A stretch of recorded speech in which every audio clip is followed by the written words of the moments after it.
Hello hi, കുറേ നാളായിട്ട് ഇങ്ങനെ വിചാരിക്കുന്നു വീണ്ടും വ്ലോഗ് സ്റ്റാർട്ട് ചെയ്താലോ എന്ന്. പക്ഷേ ഓരോരോ കാരണങ്ങളാൽ അതിങ്ങനെ തടസ്സപ്പെട്ടു പോവുകയാണ്.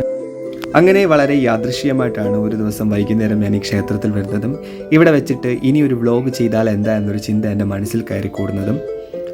ഞാനിപ്പോൾ നിൽക്കുന്നത് കൊട്ടാരക്കര വെട്ടിക്കവല ഭാഗത്ത് സ്ഥിതി ചെയ്യുന്ന ശ്രീ കണ്ണങ്കോട് സുബ്രഹ്മണ്യ സ്വാമി ക്ഷേത്രത്തിലാണ്.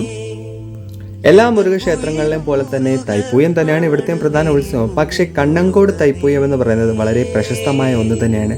കാരണമുണ്ട്, തൈപ്പൂയം നാളിൽ ഇവിടെ അരങ്ങേറുന്ന അഗ്നി കാവടിയാണ് അതിൻ്റെ പ്രധാന കാരണം. ഇതുവരെ എനിക്കത് കാണാൻ സാധിച്ചിട്ടില്ല. ഇനി സാധിക്കുകയാണെങ്കിൽ അത് ഞാൻ വീഡിയോയിൽ ഉൾപ്പെടുത്തുന്നതാണ്. ഈ ഒരു ആശയക്കുഴപ്പത്തിലൂടെയാണ് ഞാൻ ഈ ക്ഷേത്രം ദർശിക്കാൻ വരുന്നത്. പക്ഷെ അതിനുള്ള ഉത്തരം എനിക്ക് ഇവിടെ നിന്ന് തന്നെ കിട്ടി.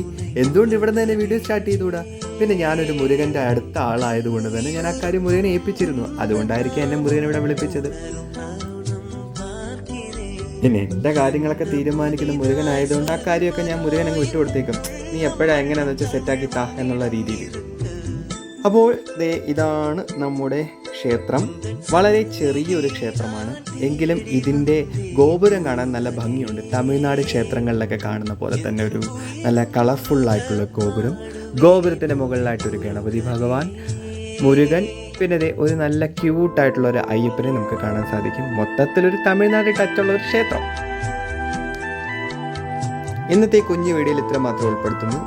അടുത്ത ദിവസം പുതിയൊരു ക്ഷേത്രത്തിൻ്റെ വിശേഷങ്ങളുമായി വരുന്നതാണ്. ബായ്.